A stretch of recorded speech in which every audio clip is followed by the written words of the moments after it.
Hello, bonsoir, and welcome to the Get French Football News Show. I'm Nathan Staples, and joining me this evening is Rich Allen. The Ligue 1 season has come to a close, and a dramatic finale is all that we could have hoped for. But was there one final twist in this tale, or did everything revert back to the status quo? All of that and more after the latest headlines. Friday hosted all the final league and weekend games, and there was tension in Caen as they failed to get the win they needed against Bordeaux, going down 1-0 to Paulo Sousa's side. That defeat left the door open for Dijon, who promptly kicked it down, winning 2-1 against Toulouse and earning, in quotation marks, a relegation playoff tie against Ligue 2's Lens, while Caen's 4-year stay in Ligue has come to an end. Amiens did not get involved in the end as results went their way, but they still got what they needed by beating Guingamp 2-1, leapfrogging both Toulouse and Monaco, who fell to a 2-0 defeat to local rivals Nice on the final day. Paris Saint-Germain closed out a morbid 2019 end of the season with a 3-1 defeat to Reims. The champions also announced that manager Thomas Tuchel has signed a new deal with the club until 2021.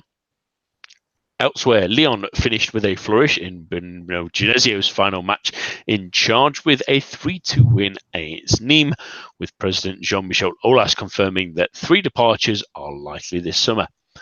Saint-Etienne drew 1-1 against Angers in Jean-Louis Gasset's final game as players came out in support of the current assistant Ghislain Priton, who to be his successor next season, or they will look to play football elsewhere. Marseille rounded out the Rudy Garcia era with a 1-0 win over Montpellier that also saw Mario Balotelli sent off in what could potentially be his final game for the club, with reports that Andre Villas-Boas will be sworn into Marseille sooner rather than later. Coupe de France winners Rennes finished with a high, beating Champions League-bound Lille 3-1, while Coupe de Ligue winners Strasbourg also ended their great season with a 1-0 win over Nantes. And that's all for now. But to keep up to date with all the news in the world of French football, head on over to our website at www.getfootballnewsfrance.com and follow us on Twitter at GFFN. We start this week with the drama at the bottom of the table because at the final day, there was that one final twist as Caen could not get past a resolute Bordeaux side who hadn't won in 6 games, but all of a sudden turned things around just when no one else and Caen wanted them to. And Dijon managed to come from behind as well against Toulouse to earn a 2-1 win with former heroes, at least, Sleety and Tavares getting on the score sheet. 2 names we expect to see more of this season, and we may see more of them next season now, Rich. It's a massive accomplishment for them to try and get back into it now and finally get that spot when all seemed pretty doomed a couple of weeks ago, really, for them. And an interesting game for them now to obviously have to focus on the game against Lens, but a real chance for them to stay up. And given that before kickoff, I think a number of us thought that they were probably going to crash out with Caen facing Toulouse. They've got themselves into at least a position to try and have that one last shot of staying up. Yeah, exactly. I think they can go into it at least with a little bit of confidence. They've got the relief of, well, we avoided the certain drop. The game against Toulouse, I think, showed a great deal of spirit for that Dijon team that maybe I perhaps hadn't envisaged. They went behind. Obviously, there was the news that had filtered through that Caen had also gone behind relatively early on in their game. Toulouse then went behind. I think it was just after the half-hour mark. Sorry, Dijon just went behind just after the half-hour mark. Would have been very easy, I think, for heads to have dropped again. But they turned it around. They showed great resolve. Julio Tavares obviously he played fantastically last season, has been completely off the boil this season, but ultimately when it's really mattered, he stepped up. He'd scored 3 goals in the first 2 games of the season and then had scored nothing until a couple of weeks ago. He got an important goal in a 2-1 win at home to Strasbourg, and then he netted the winner against Toulouse, which ultimately has for now anyway, kept them up. So it's huge credit to them. It's huge credit, I suppose, to Comboire. I think he's not had a good season. Obviously, started at Guingamp, didn't work out there. Hasn't really turned things around a great deal at Dijon, but has ultimately got them this opportunity and this shot at staying up. The team is good enough to defeat Lens. I think they'll be a little wary to be facing Lens. I think most of them, and I think we as well, when we were talking about the likely playoff last week, we're all thinking it was going to be Troyes. Lens, who just sneaked into those playoffs on the last day of the season, saw off Paris FC, have now seen off big favourites in Troyes, so they will be full of confidence as well. They have recent Ligue 1 experience, so it's not going to be an easy game for Dijon, but they can at least go into it feeling buoyed as to, well, actually, you know what? Some of us secretly probably didn't expect us to be here. Bordeaux have done them a huge, huge favour. Again, recalling back to last week's podcast, all of us, when we had Tom on as well, we were all, as nailed on as it could be, Caen are going to get the win. And they seem to freeze when it really mattered. Dijon didn't. Both were in the same situation. They had to win. Caen were in at least a position to know that if they won, they were guaranteed to be up. Dijon, it wasn't necessarily going to be that scenario. But they both went behind. Caen froze, Dijon didn't, and ultimately that's why we're in this position. Yeah, and thinking back for Dijon, going back to sort of February, March time, where they only got a point out of 8 games. We thought they were absolutely gone. They'd lost, yes, to big sides. There's losses to Lille and Paris Saint-Germain in there, but there's a defeat to Guingamp, defeat to Nice, defeat to Saint-Etienne, Nîmes, Marseille. They were really crippled. Just a point against Reims that kept them just about afloat. But those results against Lyon, the unlikely win against Rennes as well, 3-2 and 3-1 respectively, it kept them afloat. And then we thought they were gone again when they lost to Caen during that special Caen double-header that they had, at least anyway. And then they followed that up with a defeat to Nantes, and we thought, it's probably dead and buried for them. And then they resurrect themselves briefly again with the Strasbourg win. The Paris Saint-Germain defeat wasn't necessarily the nail in the coffin, we thought, but at least we thought that they pretty much tried to need that one given the last day of the season, but they kept fighting, and much like if you've seen the highlights as well, Comboire does bring on Sleety at half time, and it was inspired because he was inventive. He was a real spark that they needed. Obviously scored the first one and was involved in the second one where Tavares scores as well, the winner as well. And I tell you one thing, and not just the fans will be relieved or any of the players, because they have got a decent squad, and like you say, you would fancy them against Lens, but it would be an interesting playoff when they come together on Thursday and on Sunday night as well, with Lens being a relatively famous French team. It'd be interesting to see them back in Ligue. So it'd be interesting to see who wins that battle. But we were discussing this on Thursday with Jez. I'm pretty sure the most relieved man in Dijon is Antoine Comboire, because my word, what a hammer blow to his reputation if both the two teams he'd managed this season had gone down automatically. It would have. It's one of those moments that could ruin a career, really. It's not just the fact that he might have been managing in Ligue 1 next season, but admittedly, would a Ligue 2 to take him on? Do they think they could trust him to get back up? It's that much of a dissatisfaction, because does he turn then into at least preceding this season a French Neil Warnock of a man who can maybe get you up but maybe can't keep you up, is the kind of thing. But he'll be delighted, and all those players. This is the funny thing about the playoffs. Sometimes when you do fall into it like this, it's that much of a relief that it gives you a lift.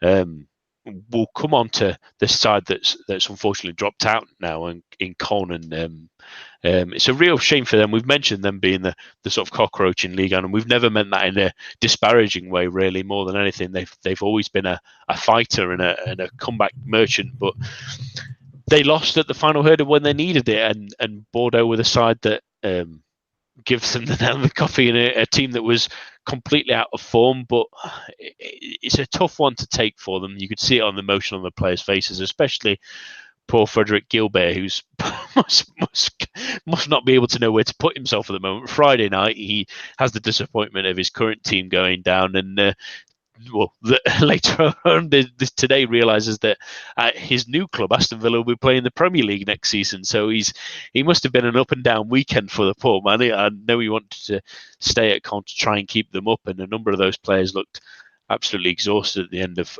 full time. But they were if they look back on themselves, and the fans do, Rich, they were pretty lucky to even be in that position to have a chance at staying up, because they had a terrific sort of end of the season. It's just, much like we mentioned a couple of times, they needed the momentum to go in, and weirdly enough, the point at Gangomp's the one that's killed them. Yeah, exactly. You'd have said, looking at their running, this was, especially seeing how Bordeaux were finishing the season, and they'd nothing to play for. We're on the back of 6 straight defeats. I can only refer us back to the podcast last week when we were all in agreement. Colne were going to get the win. We know how well they can scrap. We know that they've been in this scenario before. We know that they've got out of this scenario before, and they've been in far more difficult circumstances than this before. You look back to the last 2 seasons; they've needed points, and their final game of both of those was PSG, and they've got the points that they needed. So we know that they can do it. And the situation just got to them. They didn't play horrifically. They certainly had the chances, but as has been the story of their season, they can create the chances. They just don't seem to have anyone that can finish the chances. I think they had over 14 shots on goal, 14 shots, and only one of them were on target. It's just not. Ultimately, it's just not good enough. You look at the results that they picked up in their running. They won away at Nice. They had that big win at home to Dijon. They got the win at home to Reims.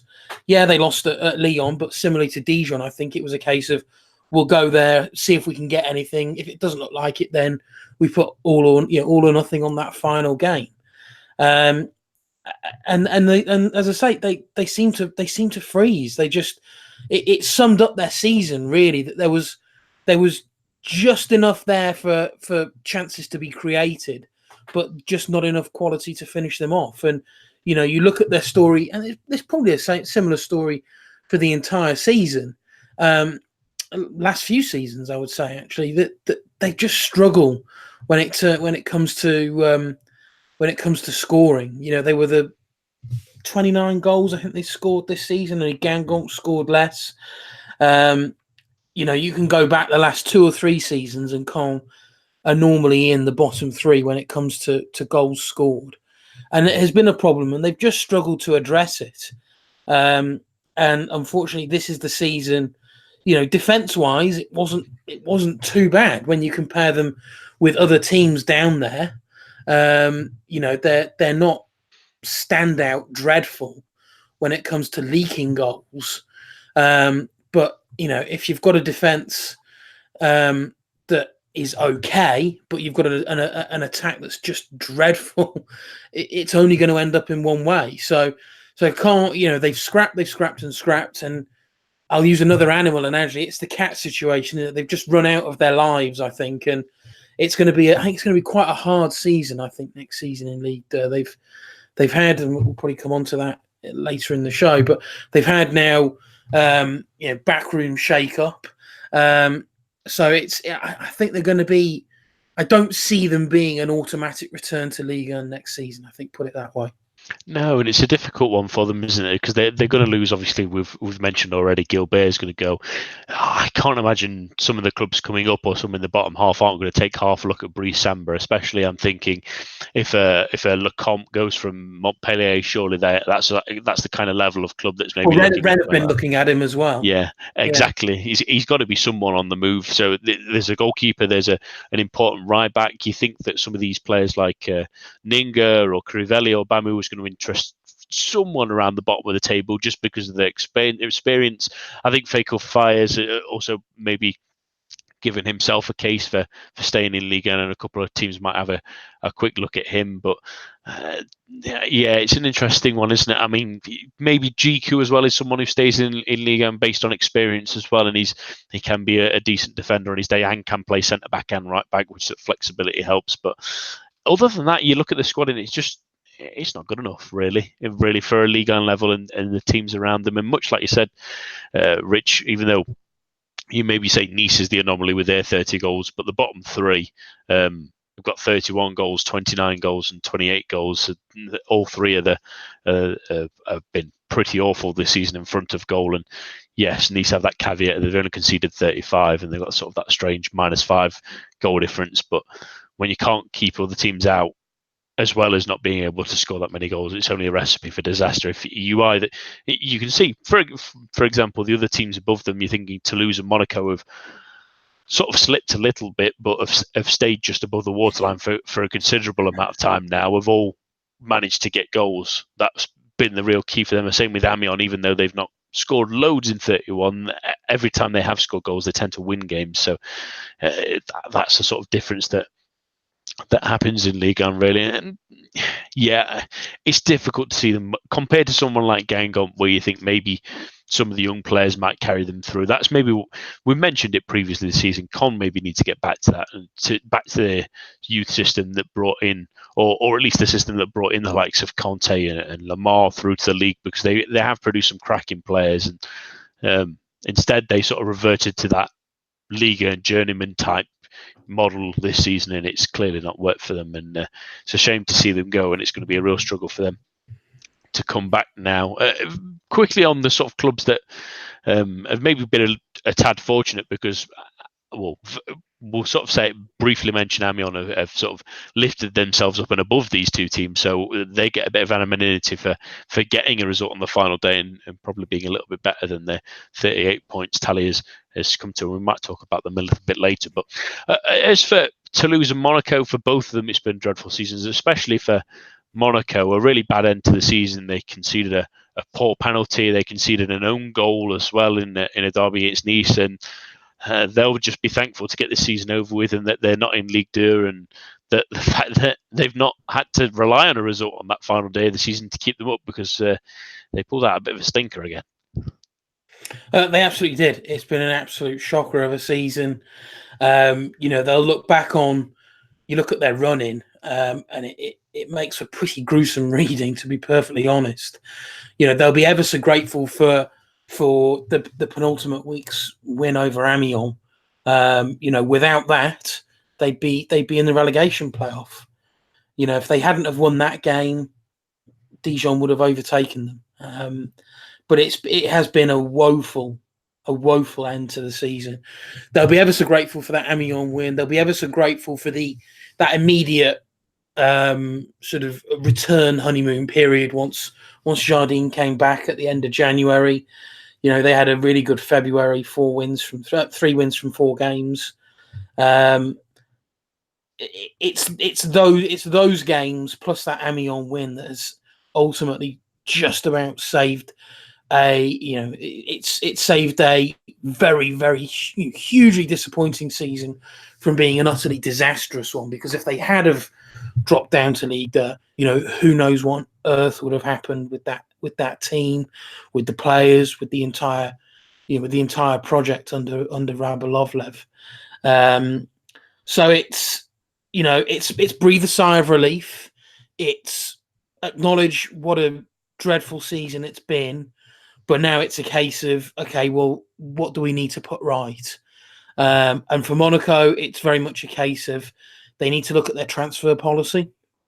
Jardim has spoken about it, that they need to look at bringing in, players who have experience. They obviously had the summer transfer window last year where they just brought in a load of 16, 17-year-olds that just didn't really do the trick. Not for, nothing to do with, it's not their fault.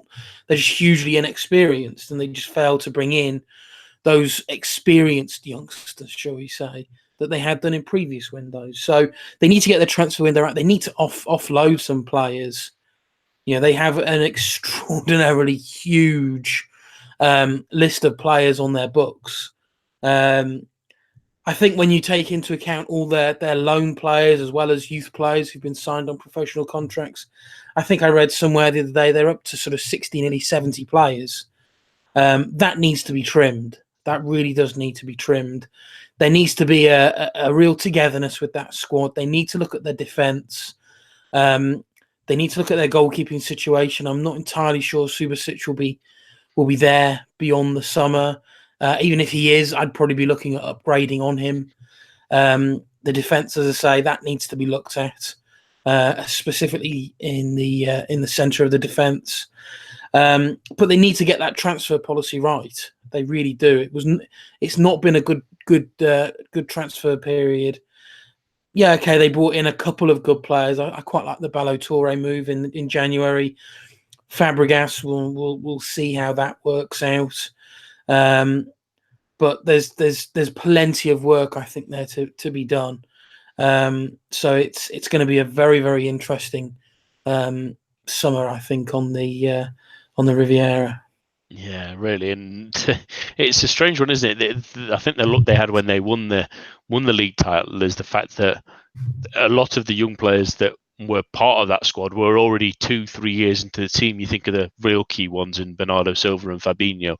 They had the experience under the club and were able to step into that role. And the difficulty was when they left, they bought the youngsters that year and then were expected to mould it, and that just hasn't worked, and it clearly hasn't. And they maybe need to revert this model in terms of, like you say, bring in a couple of young players, yes, but let's get some experience in.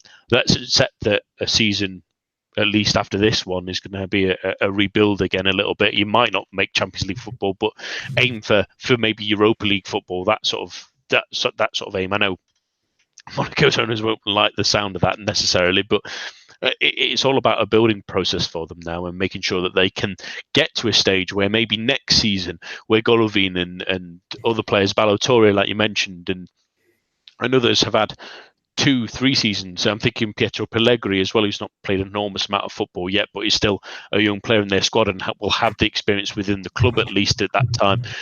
That in a year's time will make a massive difference when they know the club, when they know the ability that they have and stuff like that. And as long as they can keep hold of them, they can maybe flourish. And that's how it worked last time, because other than Bernardo Silva being what sort of a revelation, I remember when Fabinho started it, when he was a right back, it didn't click straight away. The first season was a bit of a struggle and a time to adjust, and they just need to be a bit more relaxed about how long this process tends to take, and be a bit more careful that next time that they have, like you say, if they bring in youngsters this season and then next summer, if they're having to sell a few on, make sure that those players have had enough experience that they're ready to take on those roles that are needed, because that's where they really struggled. But I'm pretty sure if I was Leonardo Jardim and anyone like Juventus were making any winks at me, I would jump as soon as I could possibly could. I think really that's it, not just because of that club, but I think maybe a fresh start for him might be just as positive as well. Very quickly, Jez, Richard, before we go on to the sides higher up and their interesting summers to come, Toulouse. Terrible result again against Dijon. They will be really disappointed that they've ended with a real stinker of a season, but there's a lot of work to be done this summer. And we mentioned they may struggle this season, and they have, but not quite to the extent maybe we expected. But if the quality of the sides coming up is the exact same as we've seen this season in the terms of Ras and Nîmes really going on fire, that they are in a lot of trouble, especially if someone comes in for Gradel at any point as well. Yeah, it feels like they're another team that have probably played with fire a little bit too many times. They've again just about done enough this season, but that squad is for a team that actually has a really good youth system. It's a pretty aging team. When you're still relying on the likes of Yannick Cahuzac, when you still relying on the likes of, Quentin Jean is still there. I mean, quite how he's still there, I don't know. But there's a lot of dead wood in that team. And there's, to be perfectly honest, there's not a lot of quality. I think they need to look at bringing in 3 or 4, experienced, but let's say within reason, Ligue 1 players, sort of, mid to late 20s. Bring a couple of them in. Maybe look at the teams that have gone down. Maybe look at picking off some of those players, the likes of Caen, the likes of Gangon, but rely on the youth setup. Their youth team got to the final of the Coupe Gambardella this season.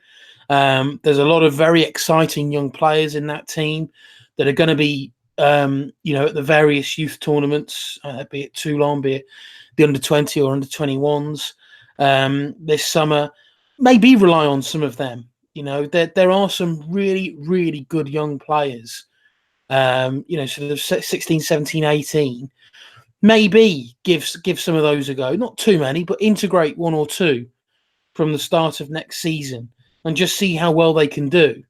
You look at how well, he may be an anomaly, but we'll use him as the example. Look at how well Issa Diop has done. He was an absolute giant of a player for Toulouse. He's moved to West Ham. He's had a terrific season with West Ham. They've got that good youth setup. Use it. Don't rely on, a raft of players over the age of 30 who, they've got all the experience in the world, but they're really not going to contribute a lot to the team. And this is yet another season where they have really survived by the skin of their teeth. So hopefully it will serve as a warning to Toulouse, and they can sort something out over the summer, because they surely can't have yet another season where they're cutting it this fine. But yeah, it's another team. There's quite a few of them, I think, but it's another team, I think, that's got to go through a wholesale changes in the summer if they are to at least make the end of the season a little bit more relaxing for them.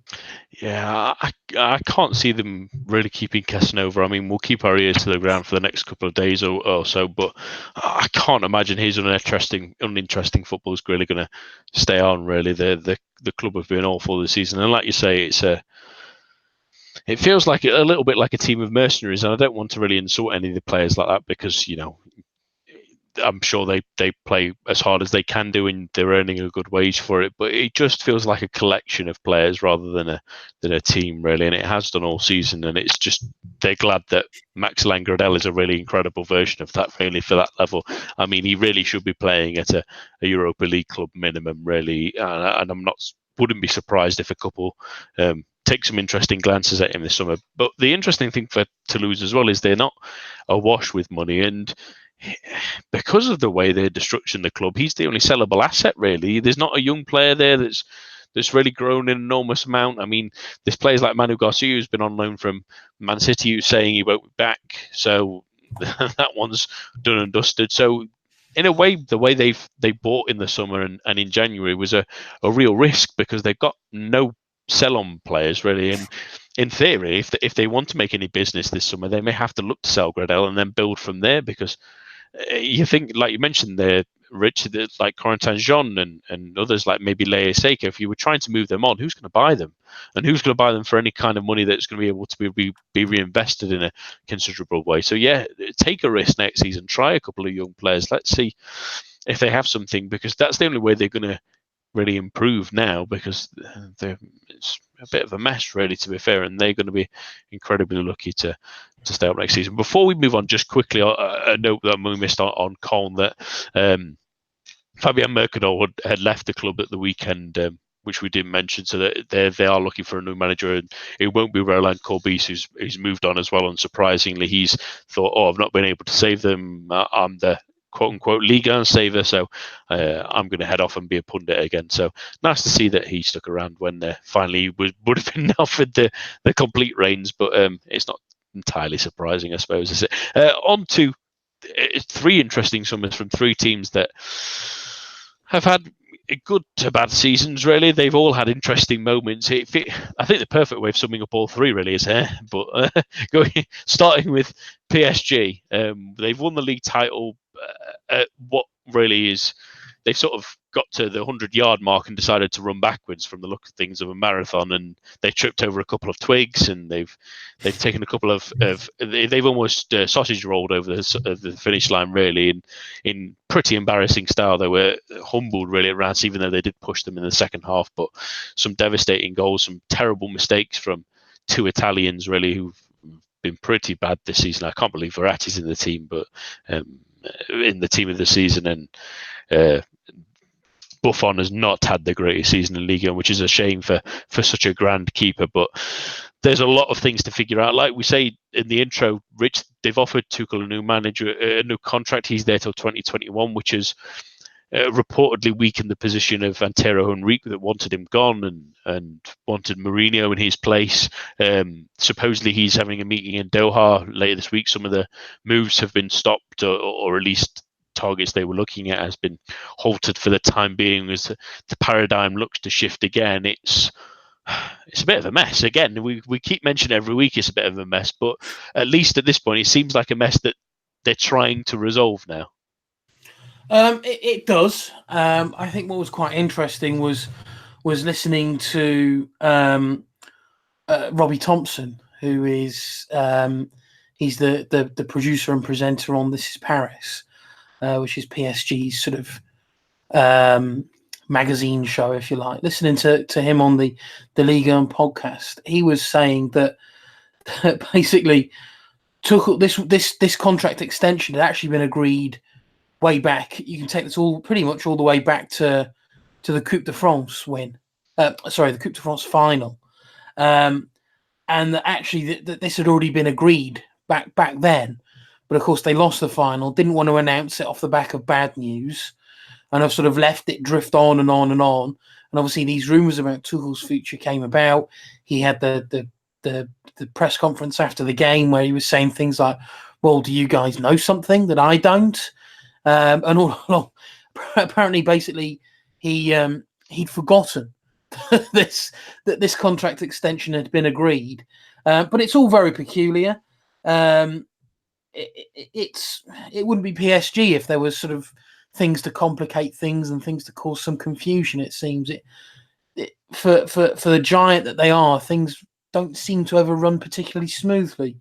It seemed as though Henrique's position had solidified recently, and then obviously the Tuchel contract extension was announced, and now Enrique is apparently off to Qatar for meetings with the owners. You would think being summoned to Qatar to meet the owners, it sounds fairly ominous. Tuchel clearly wants to bring in his kind of players.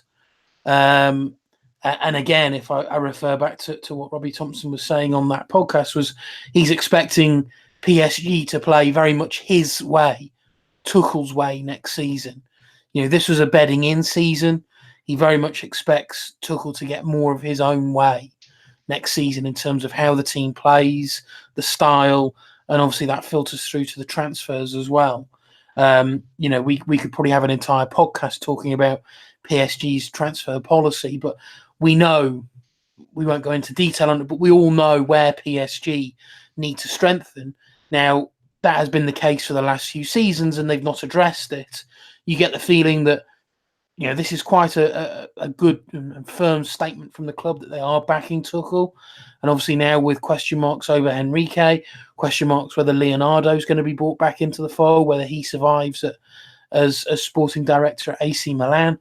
If they bring him back, you feel as though, well, that actually, what, I know he left under a bit of a cloud, but when Leonardo was there, transfer policy was fairly clear.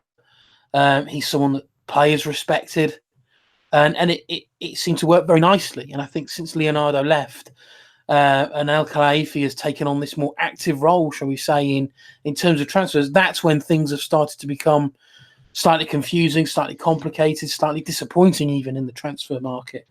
So I think with if Enrique's position, okay, if he doesn't go, let's say, but it sounds as though his position is going to be slightly weakened when it comes to transfers. I think there's been some big names that they've failed to get over the line. Obviously, there was Frankie de Jong, there was Idrissa Gueye back in January. Key players that would have done fantastic for PSG, and they missed out on both.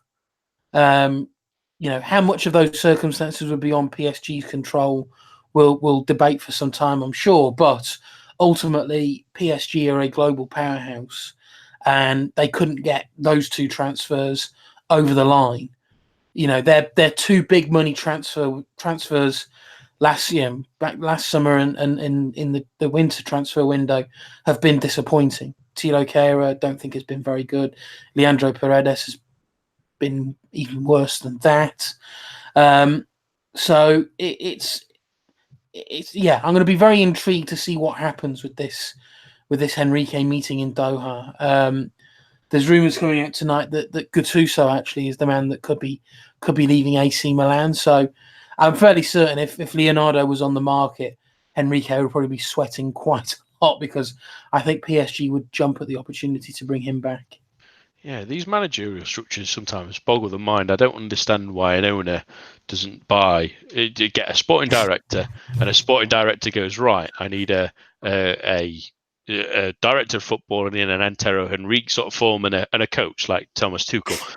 When I hire those two, let's make sure they're compatible first, because they all seem to go for power struggles. It seems to happen in all sports, in all sorts of forms, and it never goes on. Because what wouldn't surprise me if Leonardo does come in and he has a nice friendly time with Tuchel for 6 months, and then all of a sudden there's a tension somewhere where Tuchel wants power or Leonardo wants power, and someone subsides at some point, and it just seems mental. But the game of the weekend was real disappointment from them. They didn't really create anything. Buffon makes 2, possibly 3 mistakes. I maybe being a little bit harsh on the third goal, but he's had an awful season at PSG, and if they keep him on and keep Kevin Trapp like they reportedly might do as well, it seems insanity, really. It shows you the structure that's not really at the club at the moment. And the same for Verratti, who I feel like there's a caveat to Verratti's performance in the sense that he's got no one around him in centre midfield at the moment, which it can really help, because at the same time he does try risky stuff and he does try to sometimes play out and make little turns in places where he shouldn't do, but he's not where he used to have options. He has no one really, and it just baffles the mind of the things that's happened this season. Not just the problems with Adrien Rabiot, not the fact that bringing Paredes was clearly a backwards move. He's not really PSG quality, although if the reports of Ander Herrera eventually signing and nothing confirmed yet, he would be a really good player to have in that scenario. But even the ones like Giovanni Lo Celso, I can't believe they allowed him to go on loan in the last couple of days of the season, and now he did excellently at Betis. They've obviously agreed to pay the money that they agreed as part of the loan deal as well to sign him permanently, and clubs are even looking to try and buy him off Betis now. Other big European clubs. It seems absolutely mental that they let someone like that go when they're desperate for midfielders, because at the moment next season it's going to be Verratti and Paredes and Herrera, and then they still need 2, maybe 3 midfielders. It's absolutely insane, and it's going to be an interesting summer regardless, seeing how that battle between Tuchel and Henrique sort of climaxes, if it does, or whether we get another year of melodrama behind the background and Neymar and Mbappe moaning, and if things don't go their way, there's going to be I'm looking forward to the Mbappe saga this summer as well, with Real Madrid flashing their non-existent money at Paris Saint-Germain and fluttering their eyelids, and Mbappe's dad probably saying he wants to go, or another family member or something like that, and then PSG going, well, it's going to cost 250. It would cost 250 million to get Mbappe. There's no question. There's no ifs or buts about that. And do any club in the world have that kind of money? No. It's a simple fact. So if he's really moving for make weights, Real Madrid will at least have to give them 2 players and possibly 120 million. And it's just not going to happen. It's a non-story really, unless something absolutely crazy happened, like Mbappe bought his own contract. But it's just not going to happen. And if any club can make 250 million a year, it would be Real Madrid. If that were to happen, I think that the FFP would be a joke, especially if they're looking into a club like Manchester City that have admittedly spent a lot of money, but not that much in one go. The fact that if Real Madrid, without the sponsorship deals and things like that, have that ability to find that in the back of their sofa, I would like to see how the rest of it goes, because then they might as well just repeal FFP and let everyone spend what they want again, because it would make no sense otherwise. But I digress before we fall further into this pothole. On to Lyon, who won on the final game of Genesio, but I was probably being a bit sly on the intro, because it wasn't really a classic win in any shape or form. They scored 2 goals in the last 5 minutes, and Nîmes really were unlucky. They should have won that game comfortably, really, in the end. They had a couple of really good chances. And Lyon have sort of seen off the Genesio area in a kind of flash. We've seen the nice publicity of Juninho and Silvinho this week, speaking English, speaking French. And it's an interesting one, because the comments from Olas, especially at full time and around after then, Rich, of who will move on. He said it's going to be 2 players, and then they mentioned Fekir, and he went, "Oh yes, there's an agreement to let Fekir go." So essentially 3 players. We know that it's almost certainly going to be Ndombele, the second one of those. It's sort of a little bit up in the end of the third. I'm thinking that the optimist is thinking it's Depay, but the realist is probably thinking it's Ferland Mendy somewhere. If it was to be Mendy, it would be a pretty big blow for them, wouldn't it? It's that him and Ndombele and Fekir means there's at least a couple of holes to fill in the summer, or it could even be Dembele, who's interesting. Manchester United reporting in another one of the clubs, but they can't afford to lose too many, can they? They can't. And I think what was interesting with what Olas was saying was that he'd given assurances to Juninho that there wouldn't be these wholesale departures, that there would be 2 plus Fekir.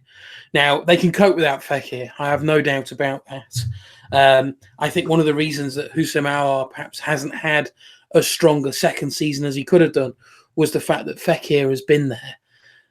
I think when we saw Houssem Aouar at his best last season was where he was playing that Fekir role, in being that sort of playmaker, that creative, that source of creativity. And I think with Fekir not having left as everybody thought he would last summer, I think that's hampered Aouar. So I think how Aouar can easily move into that role. I think Ndombele, I think they brace themselves for him going. I think there's players within Ligue 1 that they could look to recruit. They've got someone like Pape Cheikh Diop, who has looked decent, not Ndombele standards, but you're probably comparing yourself to. They're not going to replace like for like, shall we say. Ndombele is a 70-80 million euro player. Lyon aren't going to replace him with a 70-80 million euro player. So but they have players who can come in there. Obviously, there's Toussaint now. I know he's a bit more defensively minded, but they have players that can cater there. Ferland Mendy, they really don't have anyone. Yes, okay, they've signed Raphael to a contract extension, and he can play left back, but that's a significant downgrade. Like you, I fear that Ferland Mendy will be that second player. He's obviously had an outstanding season. He had an excellent season last season as well. Everybody seems to love a fullback at the moment. And when you've got one that's playing as well as Ferland Mendy, you're going to attract a lot of interest. We know Real Madrid are interested.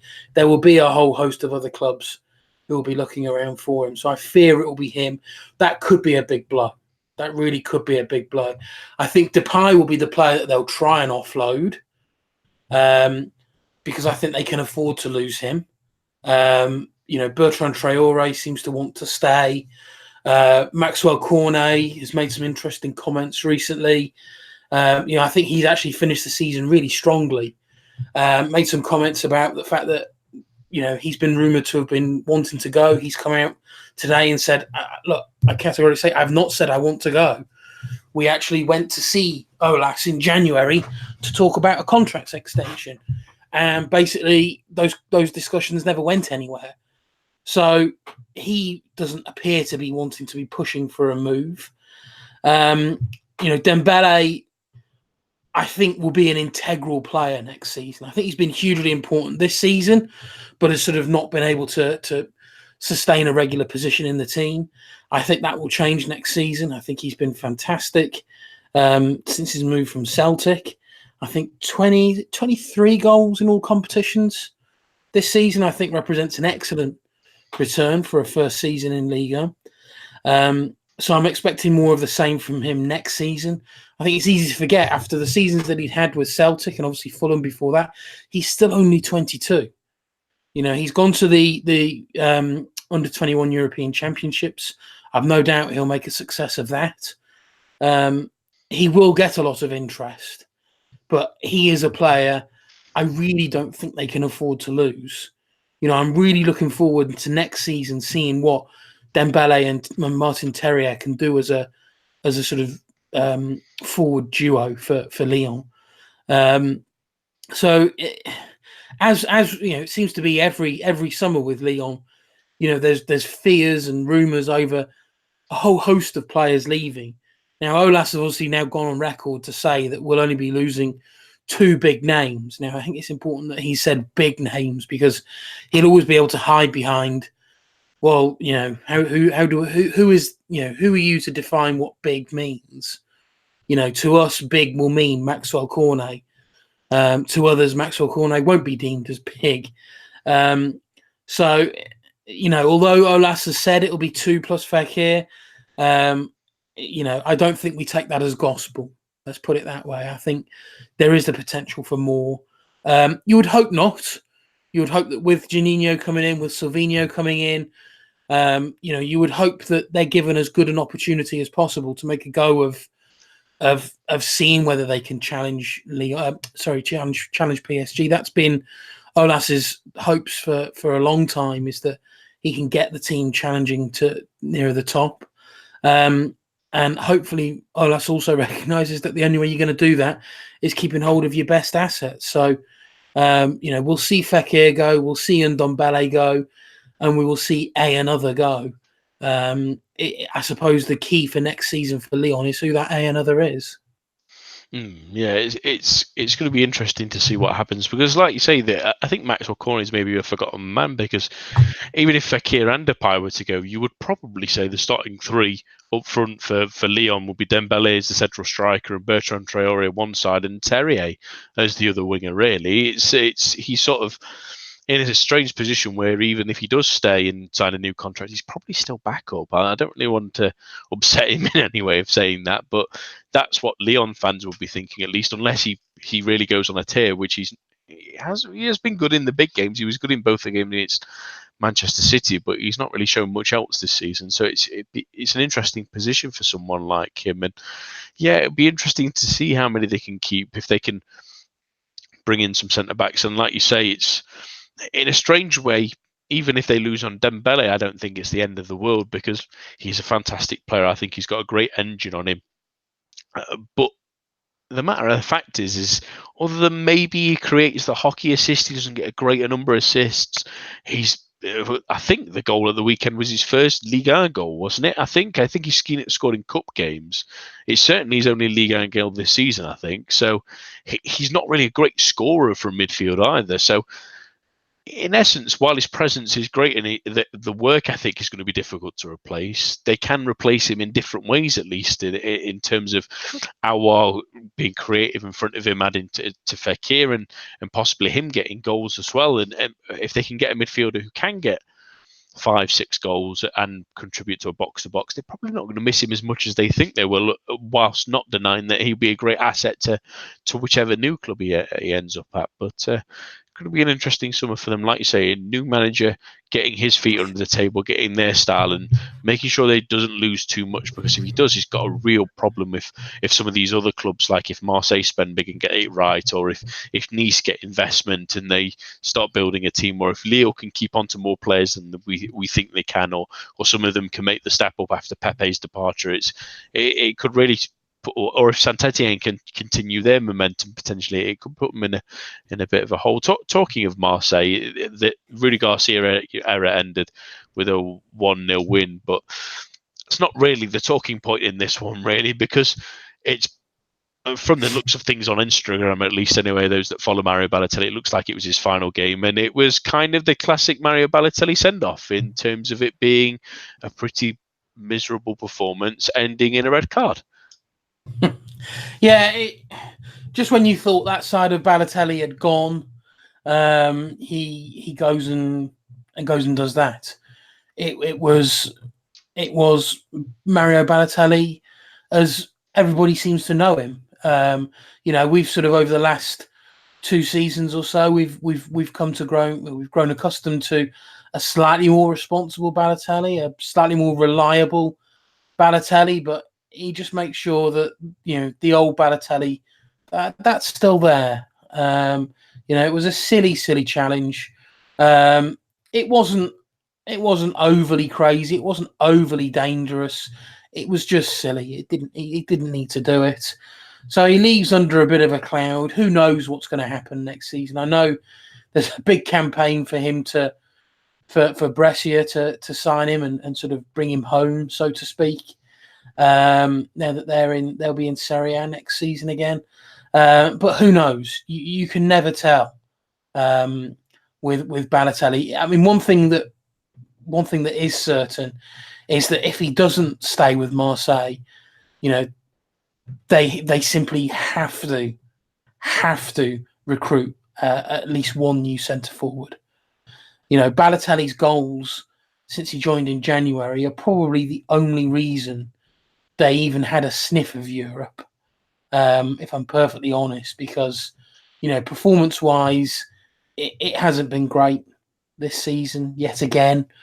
Yet they do seem to just scrape the points when they need to. But Balotelli, his goals at least brought something that was approaching a reliable goal scorer that they have lacked, I think, for 2-3 seasons now.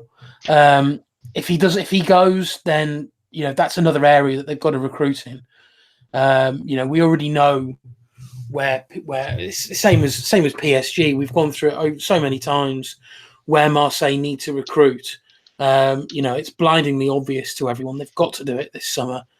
Otherwise they're in danger of really fizzling out this McCourt era.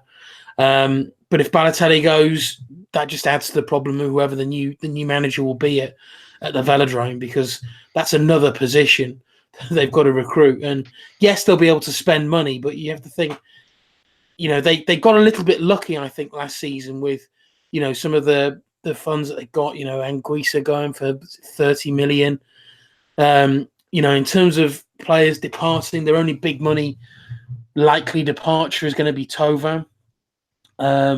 We'll see where he goes and how much he goes for.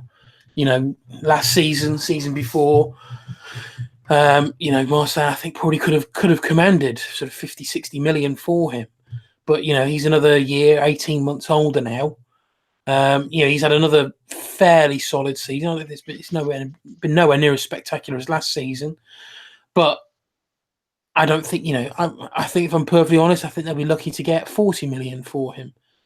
The elite clubs aren't going to be interested in him. We know that he seems to have this issue of performing on the big stage. So those clubs at the very top aren't going to come in for him. He said he wants Champions League football, but, so it's where does that pitch him? You can't see one of the top 6 in England taking a chance on him. You can't see anybody particularly in Germany. I mean, really, it's only going to be Bayern Munich, really. We'll see with Robben and Ribéry going. Maybe there's an opening there. Maybe. You can't see any of the top 3 in Spain taking him, and you can't really, you can't see someone like a Juventus taking him, which means he's got to look at someone like an Inter Milan, maybe. But it's going to be a challenge to offload him for, a huge chunk of money that Marseille will need to be able to reinvest into that squad, bearing in mind how much reinvestment will be needed, because they're another squad that needs wholesale changes. Yeah, absolutely. And I don't understand why they didn't bring in Balotelli earlier. It just made no sense they couldn't get something done in the summer. But very quickly, because we want to move on to a couple more clubs before we finish, and we are fastly running out of time because we've got plenty to talk about at the end of this season. But very quickly, your thoughts on Villas-Boas potentially coming in? Rich, I mean, is supposedly on a massive wage in terms of he'll be earning more than Tuchel reportedly. Even there was 600,000 a year that was initially reported, but it's supposedly less than that, but still more than him. But a manager who did terrifically, obviously, with that treble in Porto back in 2010-11, failed at Chelsea, failed at Tottenham, got a league title at Zenit, which isn't necessarily the hardest thing to do in Russia. No disrespect to them or the Russian league at all, especially at that time at least, and failed at Shanghai. It's a risk, isn't it? It is a risk. When you look at the team, when you look at the coaches that are out there, it is a bit of a risk, but it's a gamble that I could see working. He's got experience of managing big players, and he's got an experience of managing some very talented players. So it certainly I think falls on the slightly more I can understand it position of a signing. I think for Marseille, there's certainly worse managers they could have gone for. I personally would have loved to have seen them go all out for Laurent Blanc and see his return, just to ruffle the feathers. I think in Paris as well, but it's a reason. I think the only hesitancy you have is just that salary. Obviously they're limited funds, and if they're having to forego transfer funds for his salary, then I'm afraid that tips me back into no, I think that's a mistake. Because ultimately they could have gone for a cheaper manager. They could have gone for a very experienced Ligue 1 manager, because there's certainly plenty of those in the division that they could have gone for that are very, very talented and very, very able, and they could have then used that money to reinvest into the squad. So I think really it all depends on how and if that impacts transfer funds. Yeah, he's still 41. You wouldn't really believe it, the length that he's been manager now, really, and the different clubs he's been at. He's been out of work for a little bit of time now, but an interesting one. I know it won't happen now because of reports of a big takeover at Newcastle, but they really should have gone for Rafa Benitez just before that started going through. Really, it felt like a perfect match for them, but alas, it will be Villas-Boas that we see next season in all likelihood. Very quickly then, Rich, we're going to quickly touch on a couple of teams that are going to have a big summer. Saint-Etienne has won. They've got Europa League football next season, but no Jean-Louis Gasset. They're all putting up the banners for Ghislain Priton to get the job, and he's well respected within Ligue 1, and obviously the players absolutely love him. But his last job was at Bastia, who went down in the season he was there. From an outside perspective looking in, it's still, regardless of the players' support, it does seem like a tough one for fans to palate, at least. It would be. But when you've got a lot of senior players backing him, I think you just got to put the trust in. You've got Jan and Veer, who has been very explicit in so much as it's appoint him or I'll go. Now, you can take it or leave it as to whether you think that's the thing a player should be saying or not. But at least he's made his stance perfectly clear. There's question marks apparently over the futures of players like Mathieu Debuchy, Remy Cabella, Wabi Kazri, who are all big fans of Gasset and in turn Priton as well. So I think they've all made it very clear to the board. The question I think now is whether the board want to, almost feels as though the board have been put in a position of, well, if we appoint him, does it look like we've sort of kowtowed and backed down to these senior players, and does that make us look weak? But on the other hand, can Saint-Etienne afford to lose those kind of players? I genuinely don't think they can. They're not a big spending team. They've those four players have been pretty much integral to Saint-Etienne's excellent season. So I really don't think they can afford to lose them. So for me, it's a no-brainer. If you're the board at Saint-Etienne, you appoint him, you keep those players happy, and you give him a go. Ultimately, if he doesn't do the job, then 2 months in, you show him the door and you bring someone else in, and at least you've got those players on board, and you've got the evidence of, well, look, sadly we gave him the opportunity, but he just wasn't up to it. So I think it's a risk you take. I think for the greater good, I think they can afford to appoint him and perhaps not get off to a great start. I don't think they can afford to not appoint him and lose up to four hugely important, hugely vital senior players in that team. Yeah, I think it's if the players are starting to make those noises, it makes complete sense. But the only worry will be is if they fall out of the Europa League relatively quickly, if the first couple of games don't go the way they want them to, it will make them seem like this was the time to appoint someone maybe a bit more high profile and have the chance to, and they sort of miss that boat. And whether those players will stick around after that or the following summer or even matter next season is another thing entirely. On to Nantes, which is really interesting in the last couple of days. I mean, it looks like Halilhodžić is not going to stay this summer. There's reports that for the last couple of weeks he's kind of fed up and wants to put the situation behind him and move on now. But supposedly Wladimir Kaut has been meeting with one Raymond Domenech this week for dinner as a potential replacement. It's a strange one, certainly. I don't think we'd ever expect him to be back in any kind of work, really, given that, he probably got a nice payday and needed a good rest after this job with the French national team, and he certainly has. But would that be the right move for them? I mean, if Kite is already out the door, do you think Domenech is the right kind of coach to take Nantes to the next level? If I'm honest, no. I think, as you say, he's been out of work for such a long time. Waldemar Kita is a president, is an owner under huge pressure. The Nantes fans are not happy with him and his family and their running of the club. Protests have been pretty vocal.